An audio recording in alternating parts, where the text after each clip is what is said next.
Okay. Hi, everyone. This is Janet Majors. I'm here with Kathleen Ouellette of Victory XR. I am beyond excited for this conversation. I had the privilege of meeting Kathleen at ASU GSV earlier this year.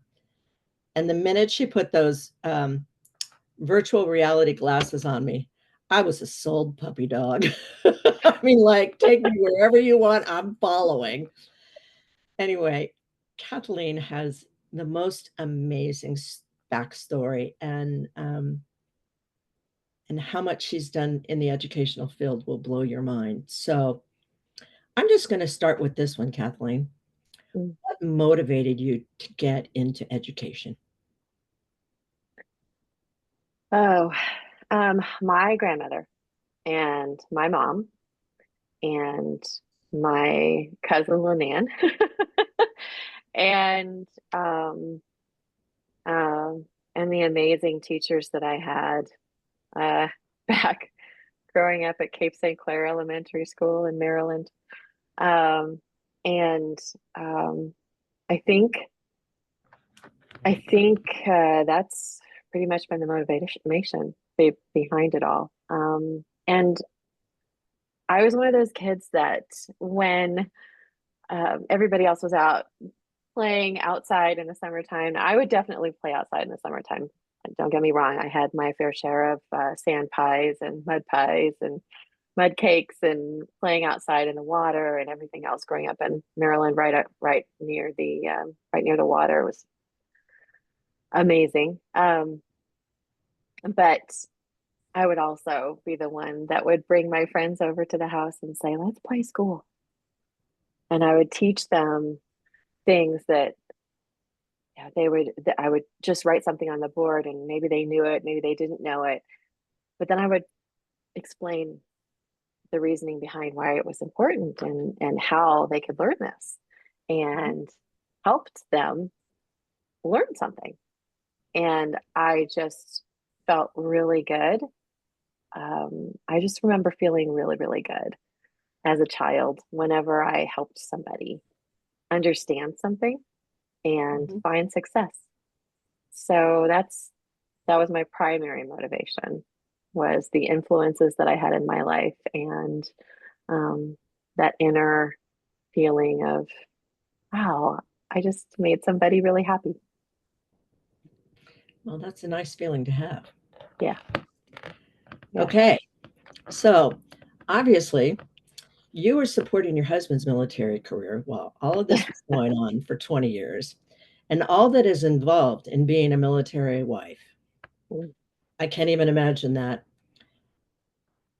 What impact did that have on you? And how did you rise to the occasion? And how did it affect you in your educational pathway? That's a big question.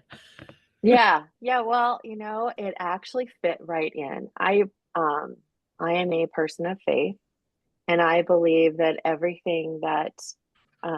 step that you take in life prepares you for what is to come. And there is a plan and a path, and we may not always know where it is leading us to, but we just have to trust. And so that's pretty much what I did when I met my husband, who was not in the military when I met him. Um, we did go to the same college, but it was a junior college at the time before I chose my degree path for deaf education and went to TWU. And he joined the military.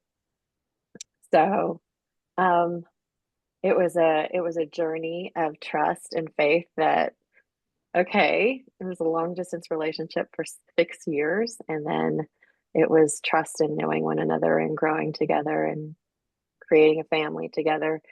And I think after I graduated from Texas Women's University and got my first teaching position, um, and then we were still apart because he was still going through training, and then he went on his Mhm. first deployment, and then he went out to California, um, and was stationed at Coronado and transitioned. from the threes to the 60s, which are types of helicopters. And then he was like, you know what, we're never gonna know if this is gonna work unless we're in the same location. I'm like, okay. So leap of faith.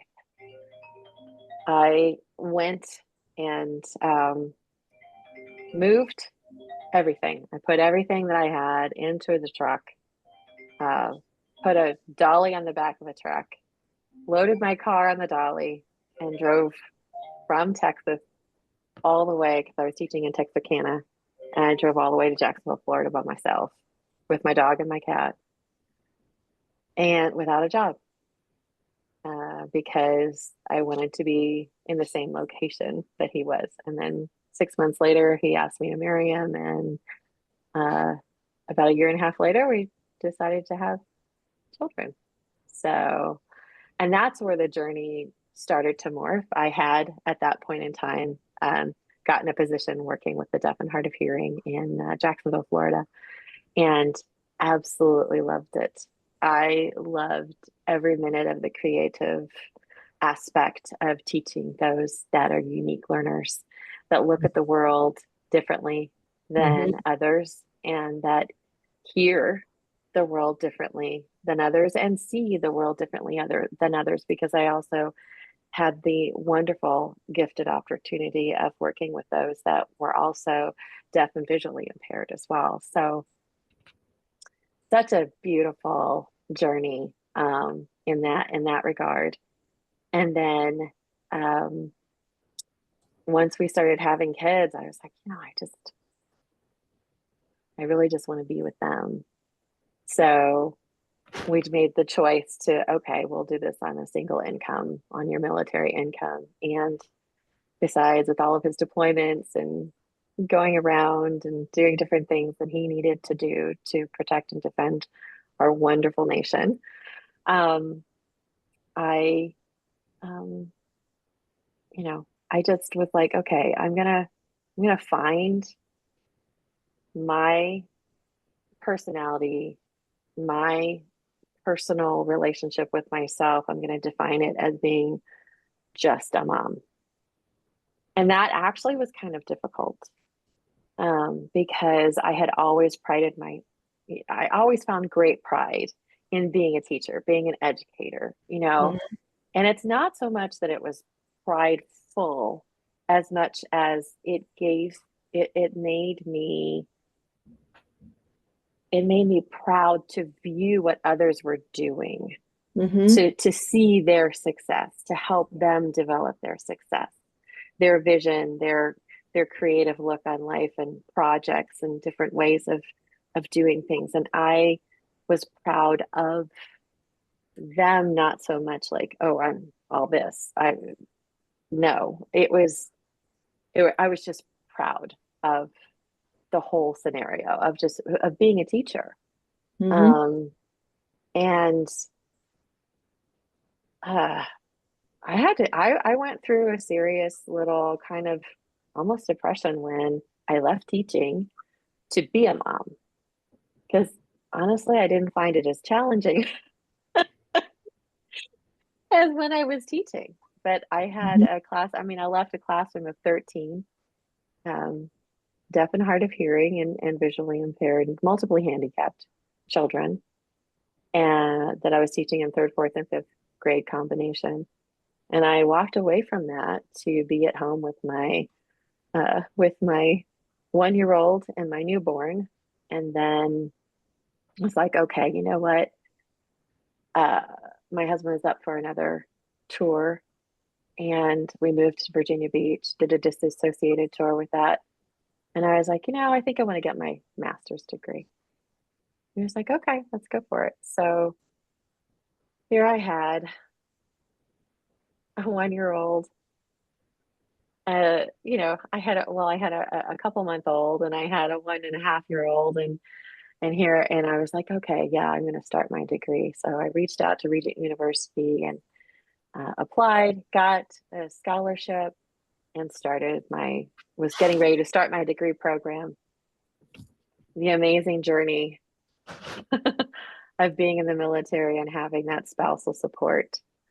And also, I belong to an organization called PEO. And so I was in that PEO chapter locally, and that was a huge amount of support as well. Because on the first day of class, I found out I was pregnant with my baby number 3, and my husband was deployed. So, yeah. I Lots of had, changes going on. yeah, lots of changes going on. So, did the military influence, my perspective on education? Yeah, on my own personal education, on my own personal journey to finding myself, Hmm. defining myself, um, as student, as mom, as Hmm. teacher to these beautiful, precious babies that were my own. Hmm. And um, and then that really started. And I called Regent University, and I just remember talking to the dean of education, and he said, Kathleen, we're going to work with you. It's going to be okay. Because I called them. I said, Oh. I can't do this. I can't. My husband's deployed, and being on the tour that he was on, he was going to be deployed over a 2-year period.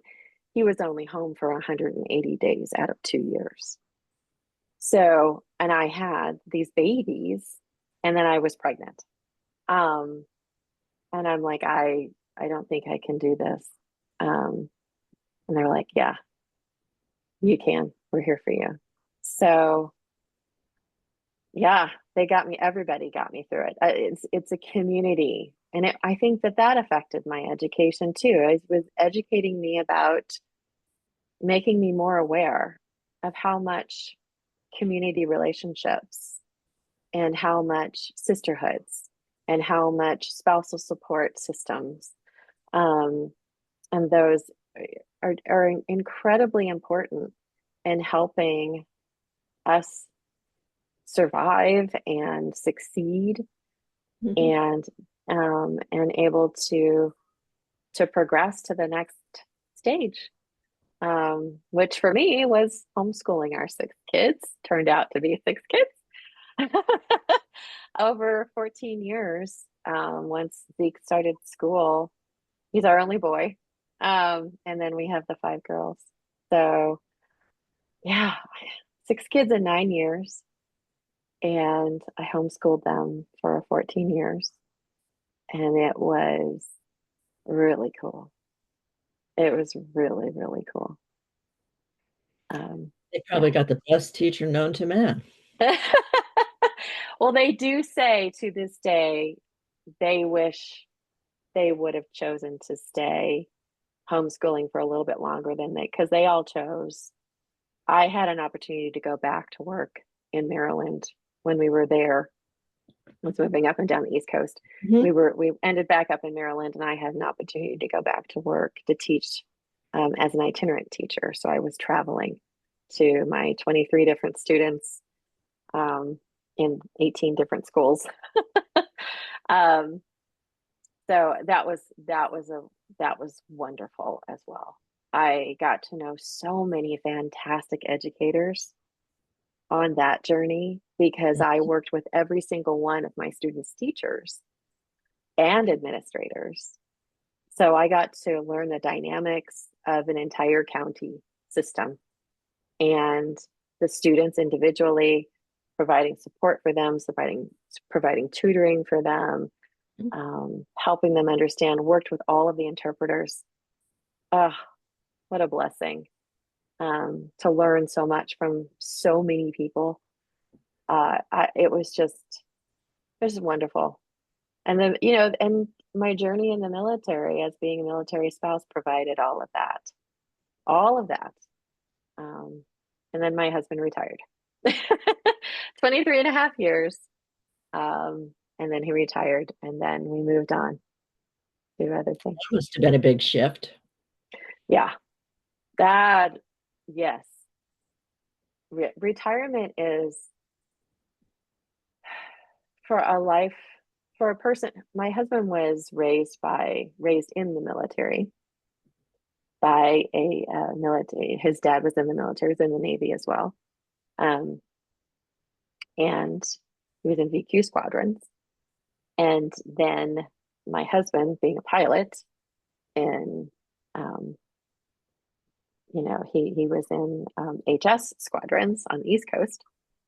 And once you transition away from that, you transition away from that, that military family. And so it was a huge transition for all of Oh, it us, had to have been. Had to you have know, been. Completely different huge. culture. Yeah, yeah. But the one thing that kept us connected to it was all of the relationships that we had built.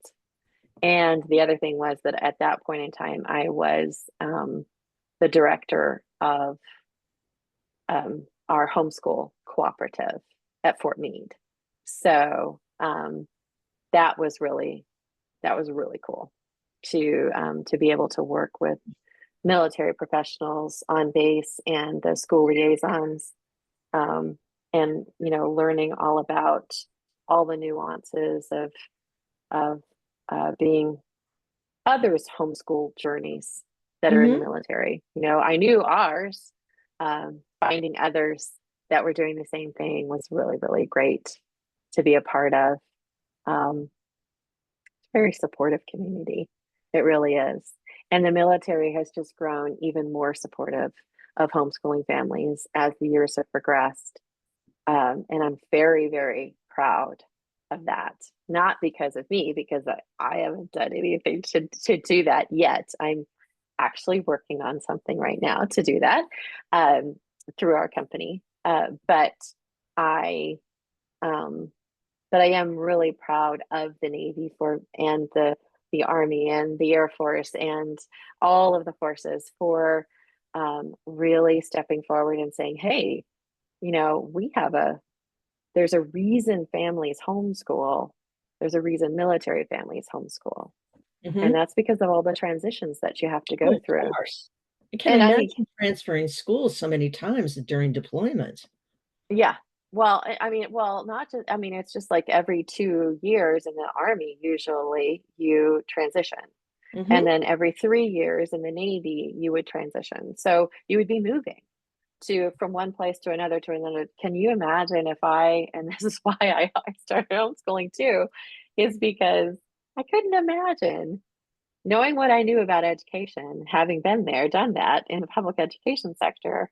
I was like, oh my gosh, I can't imagine keeping track of 6 kids, medical records, education Hmm. records, Hmm. entering them all in schools, different ages, all the different schools, keeping track of all of that, making sure that I was in relationships with all of their teachers on top of their education. If I chose to work full time too, I was like, oh no, no, no, no, no. Being a mom is a good job. Being a mom is a responsibility. Being a mom is something to be proud of. And it And is a full-time job. it is a full-time job. It most certainly is. And that was part of my military education too. Well, and you and I talked about this before, we started this interview, but I started listing all the different positions you've been through.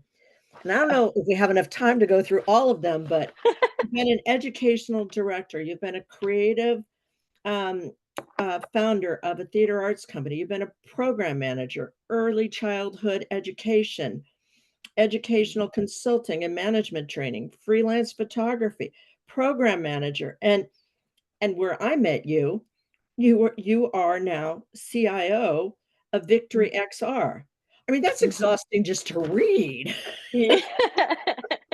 You've clearly done it all. So here's my $64 question to you. Okay. What's your favorite position in all of this and why?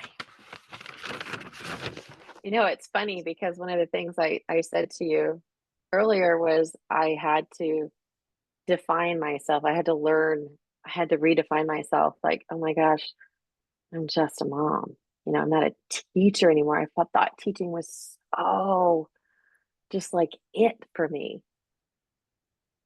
But I found out that mom is being a teacher. Mhm. And so my greatest role in life is mom. Yeah. For all the I women, love my kids. I'm so all the proud of women all that of them. have made that choice, I hope they hear that sentence, and I hope they're as honored as much as you are to be a mom. Mm. Yeah. Yeah. So now that you're back and you're the bigwig CIO. I'm laughing, but I mean this in all seriousness. I know. You're I the know. CIO of No, it's Victory crazy. XR. I mean, Yeah. your your your company is literally changing the playbook on how students learn. Yeah. It, Yeah. and I was blown away by that That's, demo. I mean, like if I was the CEO of my own startup at ASU, I would have said, "Where do I sign up?" But I remember leaving that demo and going, calling my client when I got out, and I said, "Oh my God, I found the perfect product for you," and just raved about it for 10 minutes. So, so knowing that you're at the forefront of changing education, where do you Mhm. see education going in the next 5 to 10 years? Oh, um,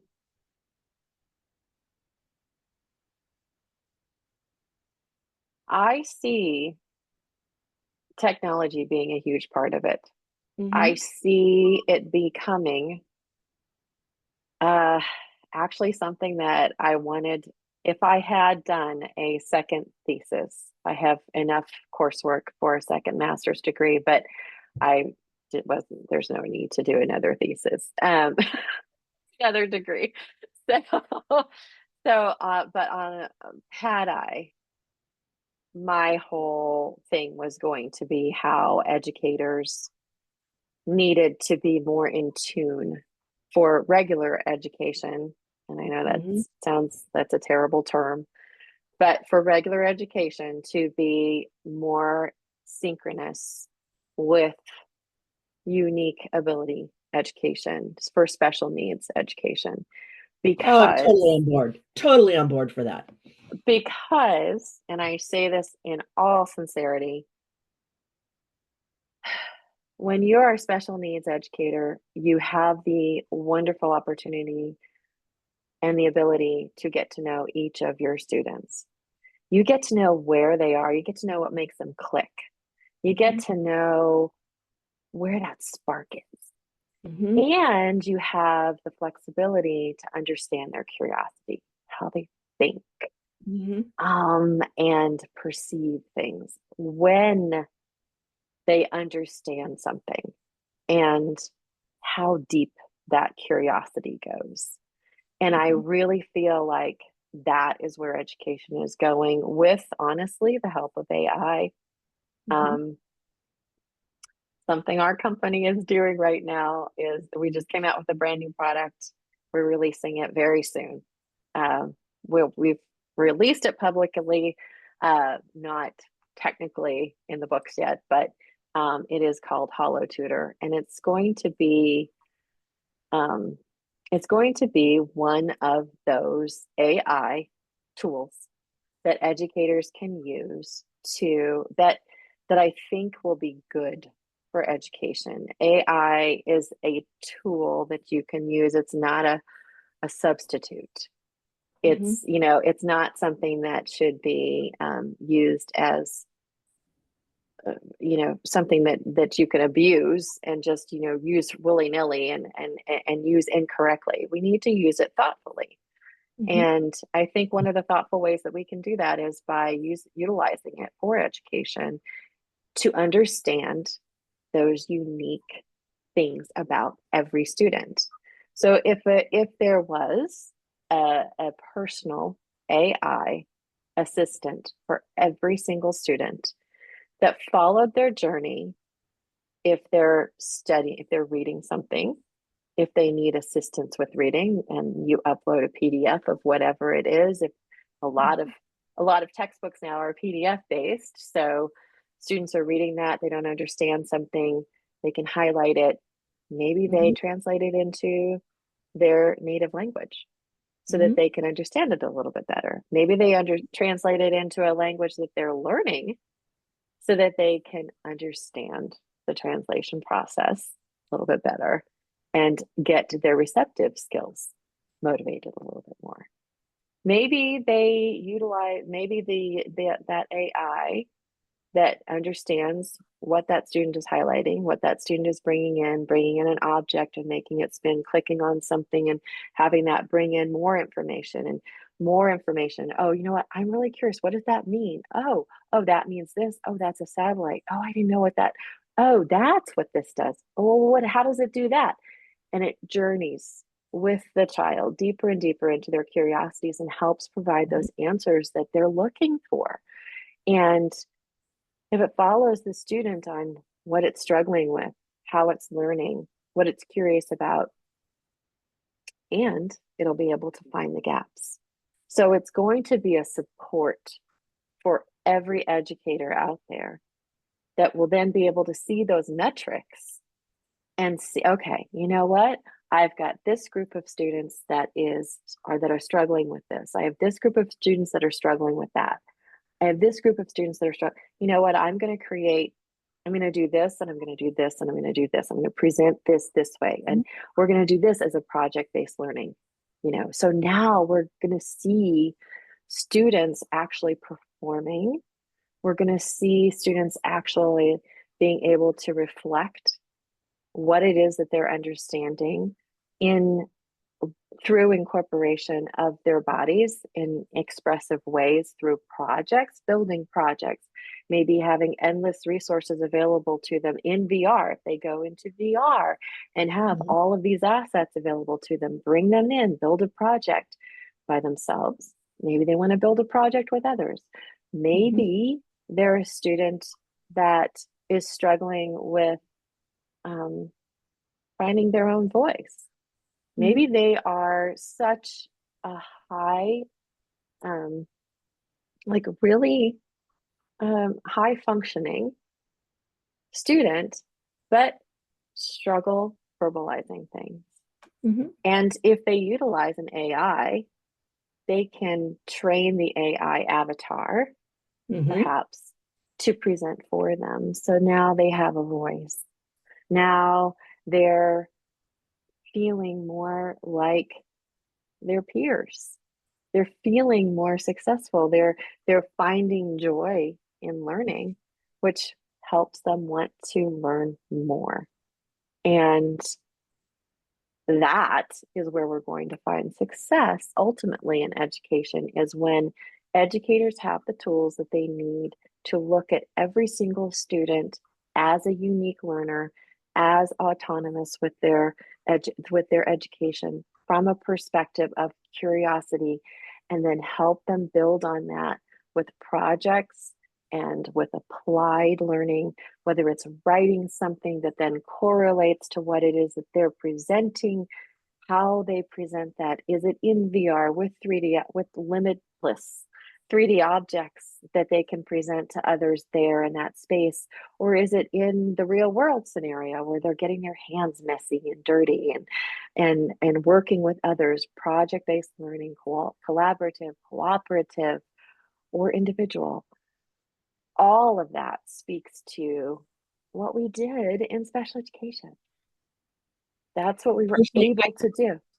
Personally, I think every student should be assigned an AI agent the minute they register for kindergarten. Can you imagine the amount of knowledge that an AI agent could help a student over the course of, 12 years in school? It's mind-boggling. It's mind-boggling. I mean, everything about education is mind-boggling to me now, but in a good way. So, okay, knowing everything that you know now, what knowledge would you share with the younger generation coming into education right now? I would say take the time to learn about your students. Take the time to learn their journey. If you have files on students, because a lot of students these days come with files, they come with history. Don't read the files. that doesn't define the student. The student will help you understand their uniqueness, what it's going to take to help them find success.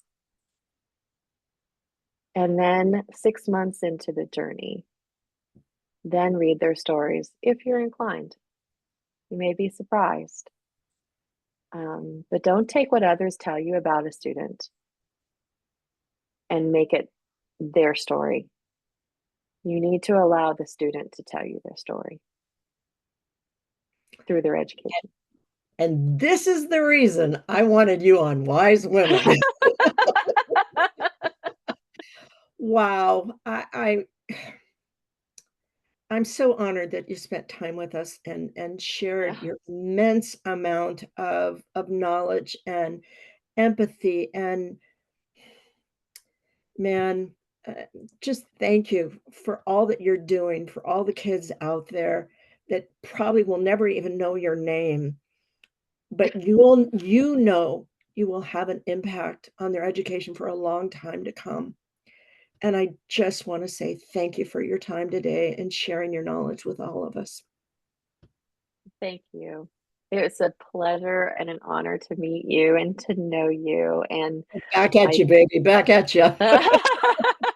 I do feel like we're kindred spirits, and I feel like the force of a better education connects us in our hearts and our souls, and the love for learning joins us. We're making waves, but Mhm. we're doing it for the kids and Yeah, really what's I should say the young adults as well. That's what it's all about. So hmm, thank you again for your time. I yeah. so appreciated listening to all of this. It just, thank you. Thank you. Thank you so much for inviting me. Anytime.